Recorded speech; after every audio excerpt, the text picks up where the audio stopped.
sempat disampaikan dulu tidak asal susunya tidak tahu dari mana Mas. Itu sebenarnya susunya yang dibagikan dari mana ya Mas? Asal susunya. Sebelumnya kan sempat disebutkan tidak tahu asal. Sama sekali tidak dari. Dah, ya. Bang Habibur Tapi tidak tahu kehendak Allah itu gimana. Betul. Andai kata sekali-kali, andai kata amit-amit nggak terjadi ya.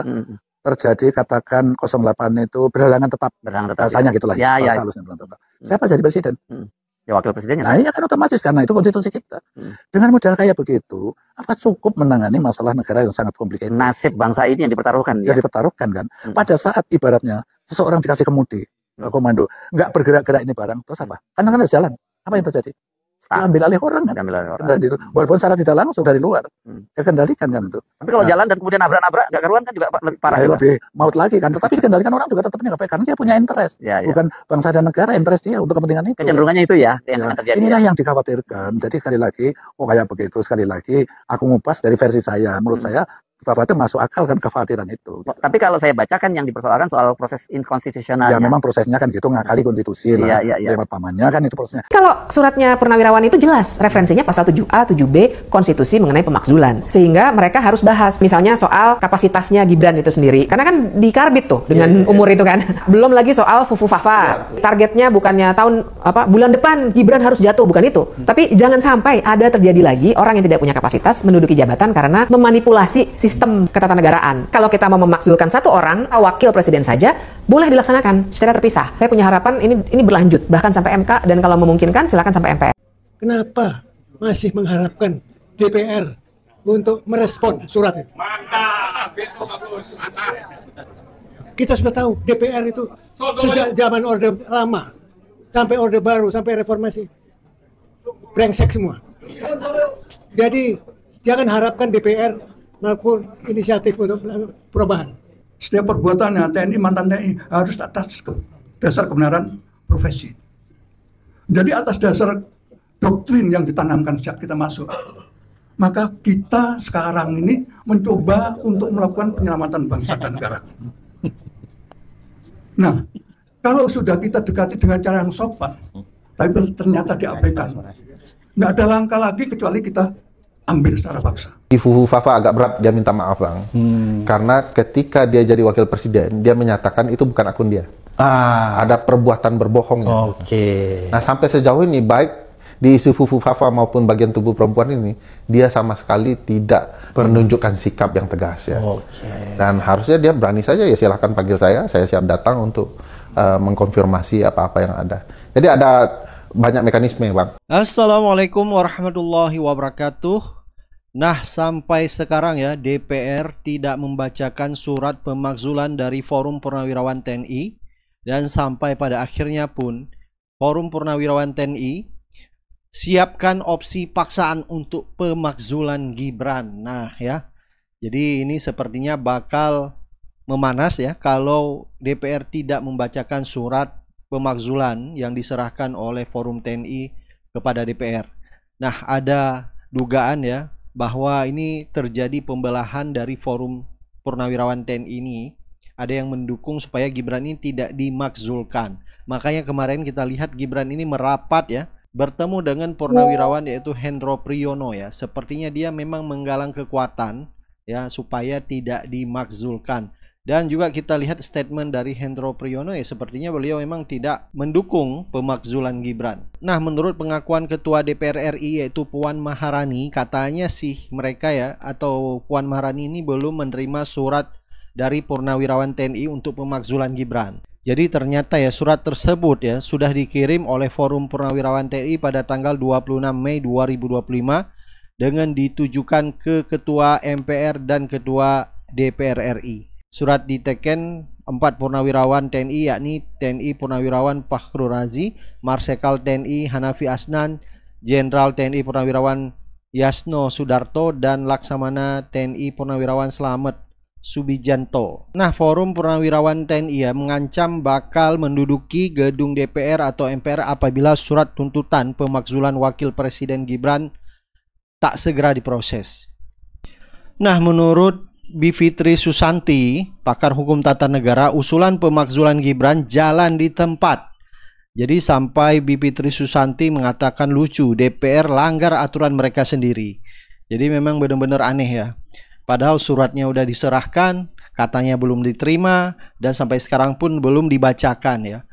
Dan ini menjadi aneh, ketua DPR-nya kan Puan Maharani ya.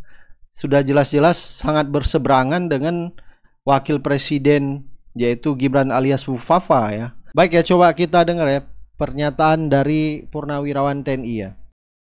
Di dalam hatinya, bayangkan kalau terjadi Presiden Prabowo Subianto berhalangan tetap diganti oleh yang namanya Gibran Rakebumi.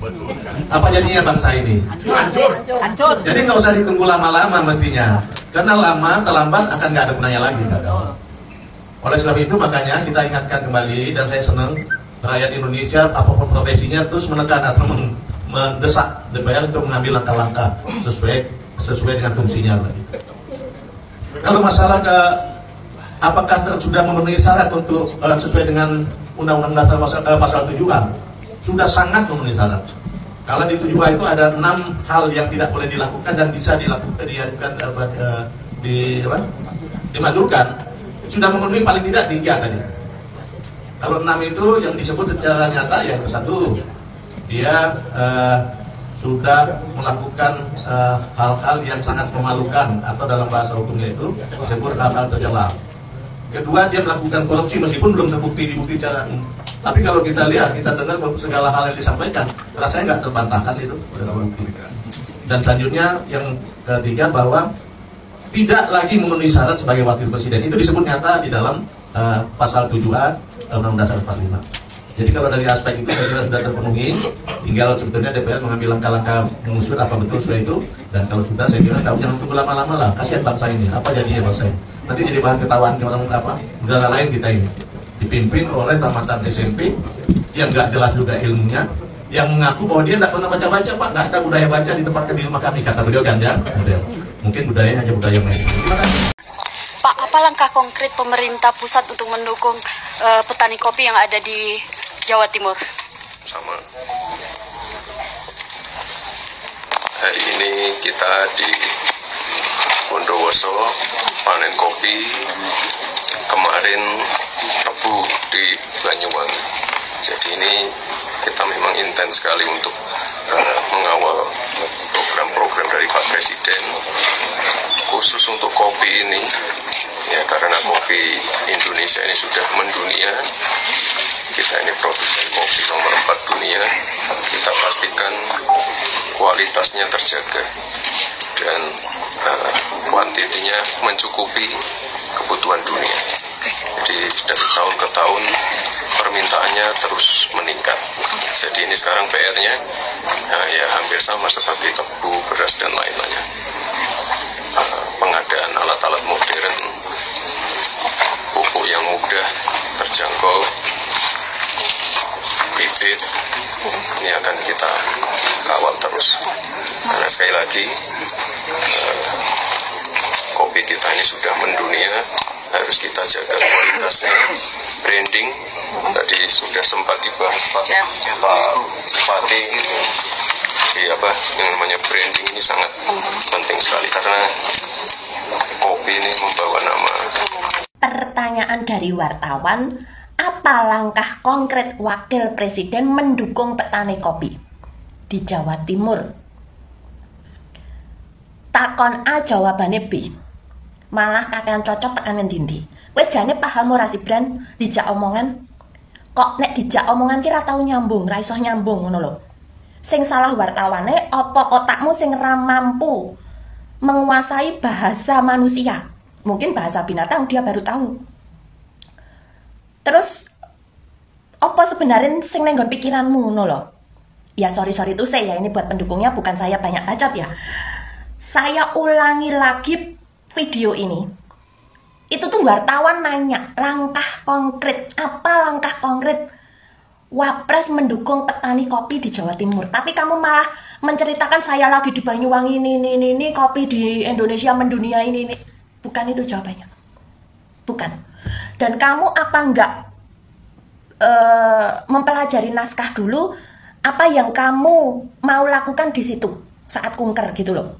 Sementara di Google itu banyak banget referensi. Makanya ya Gibran, pentingnya membaca.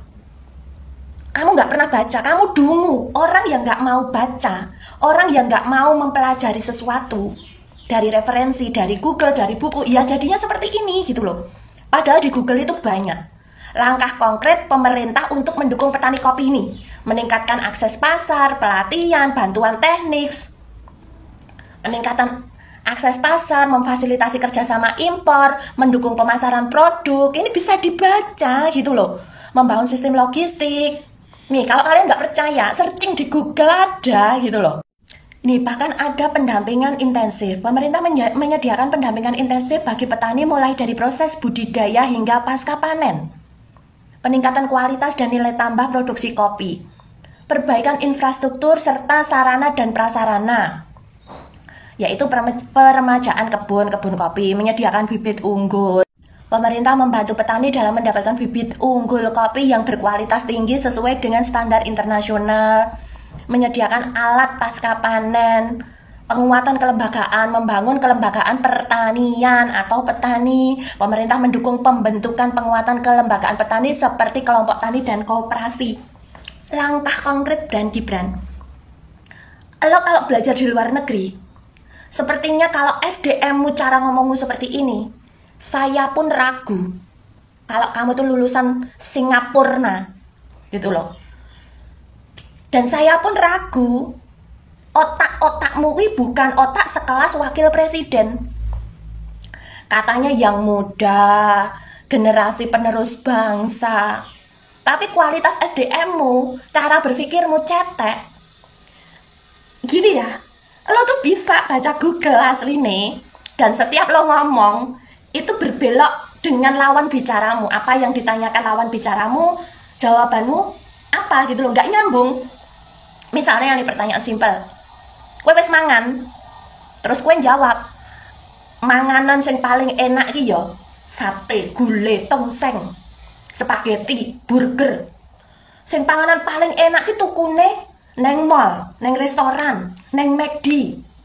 Lah panganan kue mau diolah nganggo daging, nganggo apa kue jenenge sayuran, nganggo mie, nganggo kuah, nganggo iki bla bla bla bla. Padahal pertanyaannya cuma simpel. Kowe wis mangan durung? Tapi jawabanmu gladrah teko ndi-ndi. Sudah tahu bagaimana langkah konkret. Ngerti nggak? Paham nggak apa yang ditanya sama wartawan? Kalau nggak paham, mendingan dilempar sama orang yang lebih berkompeten. Di situ ada Menteri Pertanian harusnya, ada Menteri Perdagangan. Kamu didampingi. Orang kelayapan dewe tapi utakmu orang nyangkut. Ora iso. Utakmu ki IQ-nya ya setara dengan IQ simpanse. Saya udah ngelihat dari cara kamu berbicara, cara kamu menghadapi audiens, cara kamu istilahnya berinteraksi, berkomunikasi dengan wartawan, nggak mampu. Otakmu setara dengan simpanse. Saya nggak menghina pemerintahan, saya nggak menghina wakil presiden, tapi itu nyata. Sedangkan secara logika saya baca referensi Google, baru membaca loh ya. Karena apa? Orang kan harusnya membaca. Dibaca dulu. Di Google ada kok referensinya kok. Apa yang disampaikan Wapres, kamu selaku Wapres nggak nyambung ngomonganmu. Itu aja, mau marah. Pendukungnya mau marah. Emang pendukungnya otaknya dungu dan tolol. Kebencian kepada kita. Ini adalah upaya menyelamatkan negara dari cacat hukum yang dibuat. Dan jangan terlalu takut dengan pemakzulan. Bung Karno tuh proklamator dimasukkan, Pak Harto pembangunan dimasukkan, Gus Dur yang tokoh dimasukkan. Kenapa Gibran? Saya katakan sekarang dimasukkan. Biasa tidak jelas. Biasa saja. Seberapa yakinnya Bang? Pembangunan seberapa yakinnya Bang? Inilah dibutuhkan muncul negarawan menyelamatkan bangsa, jangan menyelamatkan kroni-kroni. Negara ini harus diselamatkan. Kalau dibiarkan cacat ini berlanjut, maka menjadi sejarah. Coba bayangkan kita memperbaiki cacat pada saat memasukkan Bung Karno, memperbaiki cacat pada saat memasukkan Soeharto, memperbaiki cacat yang belum tentu ada pada saat Gus Dur. Ini kan kita kan cacat juga, kenapa nggak boleh dilakukan gitu loh? Karena ini kenyataan negara, jadi karena mantan presiden Bung Karno lah sebesar itu, biasa aja. Jadi saya menganggap anak-anak muda ini pemakzulan Gibran adalah untuk menyelamatkan negara, membersihkan cacat. Kalau Anda kena penyakit dan kaki Anda harus diamputasi demi Anda hidup, maka amputasi kaki. Nah, itu dianggap upaya untuk membuat Gibran mengundurkan diri. Mudah-mudahan begitu. Ya. Kalau kita bicara pintu pemberhentian, ya memang harus DPR, mau tidak mau. Jadi kawan-kawan semua, ibu-ibu dan bapak sekalian, ada 3 pintu besar untuk pemberhentian. 1, pelanggaran hukum berat berupa pengkhianatan terhadap negara, suap, korupsi, tindak pidana berat lainnya. Yang kedua, perbuatan tercela, dan yang ketiga tidak lagi memenuhi syarat sebagai presiden dan atau wakil presiden. Dalam observasi saya, mudah-mudahan saya tidak keliru, Gibran mudah-mudahan memenuhi 6 pintu ini. 6. Jadi kalau tadi Pak Jenderal bilang 3, saya observasi 6. Pertama, kalau benar bahwa putusan MK itu didapatkan dari hasil kolusi, ya kan? Maka bukan tidak mungkin itu pintu untuk pemakzulan juga. Apakah masuk perbuatan tercela, ataukah masuk bagian dari konspirasi dan lain sebagainya. Kita tidak bicara lagi mengenai yang namanya pemilu. Pemilu sudah selesai dengan pelantikan presiden dan wakil presiden. Tapi kita bicara pintu impeachment atau pemberhentian. Itu 1. Yang kedua, kalau benar sinyalemen bahwa putra-putri Jokowi menerima uang suap paling tidak 100 miliar kurang dari sebuah kartel bisnis misalnya, maka itu pun masuk pintu untuk perbuatan pelanggaran hukum berat. Kedua ya. Yang ketiga, kalau benar Fufu Fafa itu milik Gibran Rakabuming Raka, dan kemudian yang benar kan bilang Lukas yang bilang, tapi Roy Suryo bilang 99,9% benar, maka itu masuk kategori perbuatan tercela. Kenapa perbuatan tercelanya? Dulu dan sekarang. Dulu karena kontennya, sekarang karena sebagai wakil presiden dia tidak pernah mengakui itu. Dia kan mengatakan takon sing duwe katanya. Artinya secara eksplisit dia mengatakan bukan punya saya. Tapi kalau bisa dibuktikan sebaliknya, dia sudah melakukan kebohongan publik. Oke? Maka itu adalah perbuatan tercela. Itu 3 pintu. Pintu berikutnya adalah syarat presiden itu adalah mampu secara jasmani dan rohani untuk menjadi presiden dan atau wakil presiden. Kalau kita bisa melihat bahwa ini orang sesungguhnya tidak mampu, terutama secara rohani, non fisik sifatnya, maka itu pun sebenarnya kita bisa mengatakan dia eligible untuk impeachment. Oke. Berikutnya lagi adalah soal yang terkait dengan dua terakhir ya, sudah 4 saya sebutkan. Soal ijazah. Ini kata Mas Roy Suryo juga, biar Mas Roy Suryo yang ditangkap ya. Gibran ini tidak pernah menyelesaikan studi SMA. Dia tidak punya ijazah SMA. Apalagi Mas Roy bilang confirm. Kalau memang dia tidak punya ijazah SMA, maka itu harusnya di-impeach. Karena syarat untuk menjadi presiden dan atau wakil presiden, unfortunately, masih minimal SMA. Kalau SMA saja dia tidak punya, maka itu bisa di-impeach. Saya bicara tentang syarat atau prosedur formalnya. Nah, terakhir, yang saya ingin share juga adalah ini spekulasi publik yang sudah ada di mana-mana. Walaupun sebenarnya kita nggak punya bukti. Drag. Banyak isu yang mengatakan demikian kan, bahwa yang bersangkutan suka ini juga kan, suka ngomong-ngomong kan begitu. Nah, itu juga jadi 6 pintu itu menurut saya sangat beralasan untuk memberhentikan Gibran Rakabuming Raka. Selain tadi upaya civil society, kalau seandainya ada yang namanya people power untuk meminta Gibran mundur atau dimundurkan. Wassalamualaikum warahmatullahi wabarakatuh. Kalau kita jangan mencoba lagi menghitung-hitung berapa jumlah suara. Itu nggak ada gunanya, karena di sistem pengambilan keputusan di kita itu tergantung ketua partai.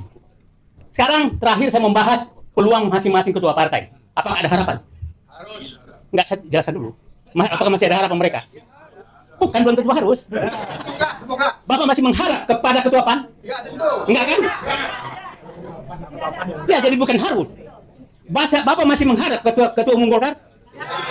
Enggak kan? Jadi saya ingin menyampaikan susunan kira-kira partai yang kita harapkan selain 3 orang tadi.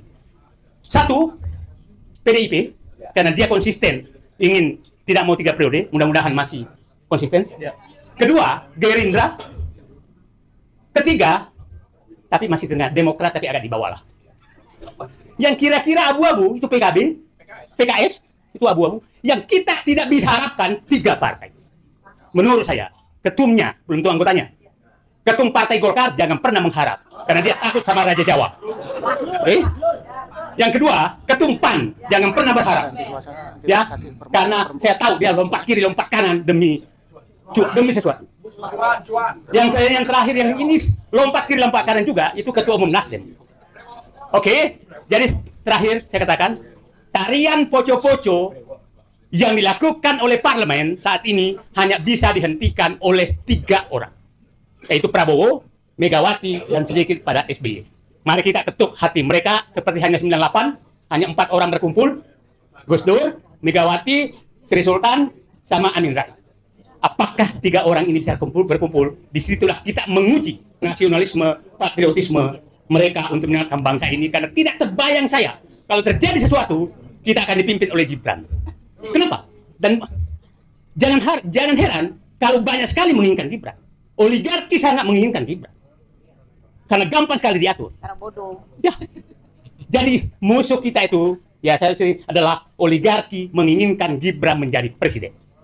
Begini, karena apa? Saya juga tadi ya sudah banyak. Kalau soal yang sebetulnya paling pasti itu ya, kayak perbuatan tercela. Itu sudah sangat nyata. Kalau nggak benar, Roy tangkap saja.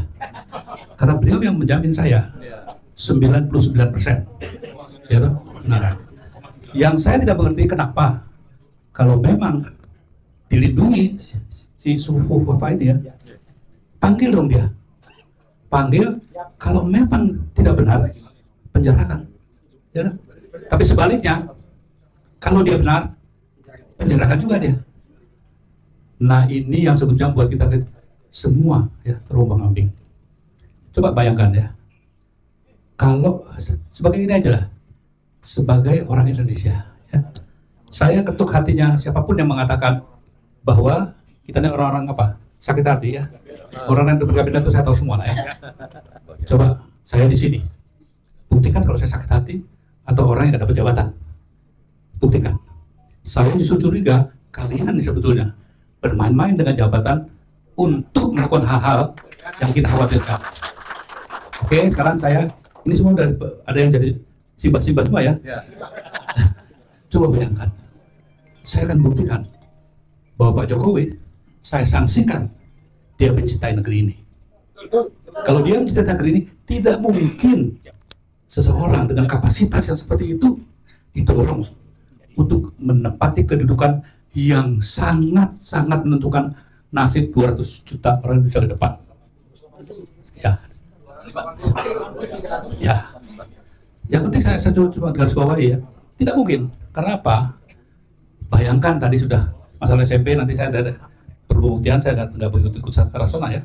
Tapi bagaimana seseorang yang tidak punya pengalaman apa-apa, wali kota pun baru setengah jalan, gubernur pun belum, tidak punya pengalaman organisasi apapun, ya loh, langsung jadi wakil presiden. Bagaimana Bung Hatta nggak nangis? Bagaimana Pak Adam Malik nggak nangis? Bagaimana Pak Bung nangis? Itu penghinaan yang luar biasa. Sebagai bangsa Indonesia, saya harus nyatakan di sini, ketersinggungan itu sudah sampai puncak luar batas kita. Pulihkan. Ya, kalau saya melihatnya begini, rasanya satu hal yang harus kita lakukan. Ya, ini Puan juga jangan main-main ya. Itu ketua DPR ya. Puan, jalankan tugas kamu ya. Dan saya minta supaya rakyat mempercayai kembali partai yang kamu pimpin. Begitu juga ibu mau bilang sama ibu ya. Jadi menurut saya ini saat yang sangat menentukan ke depan. Jadi di sini kita tidak ada kebencian apapun, kecuali harus menyelamatkan Indonesia dari jurang kehancuran. Gitu ya. Jadi itu aja. Jadi menurut saya dengan segala apa yang kita katakan ini, tidak ada keinginan sedikit pun untuk melakukan hal-hal di luar garis konstitusi, karena sebetulnya pelanggar konstitusi orang yang sedang kita bicarakan ini. Terakhir, saya ingin tutup bahwa semua yang kita lakukan di sini, saya harapkan ya, tidak adalah kata-kata hanya menuntut hanya mantan Purnawirawan. Setiap orang yang cinta Indonesia, ya, termasuk para menteri dan masuk Prabowo. Ini pesan saya sebagai sahabat, berterima kasih kepada Jokowi, jangan berlebihan. Ya, tidak berterima kasih juga jangan. Tapi yang saya minta pada Mas Prabowo, satu hal, terima kasihlah kepada rakyatmu yang telah menjadikan kamu presiden. Jadi, penutupnya, saya minta secara tegas, meminta Pak Prabowo dengan bahasa yang mungkin lebih enak, ini aja, jangan lakukan slow motion suicide. Ya, do something. Kalau mau tegak berdiri, singkirkan mereka-mereka yang merusak tatanan negara kita, Indonesia.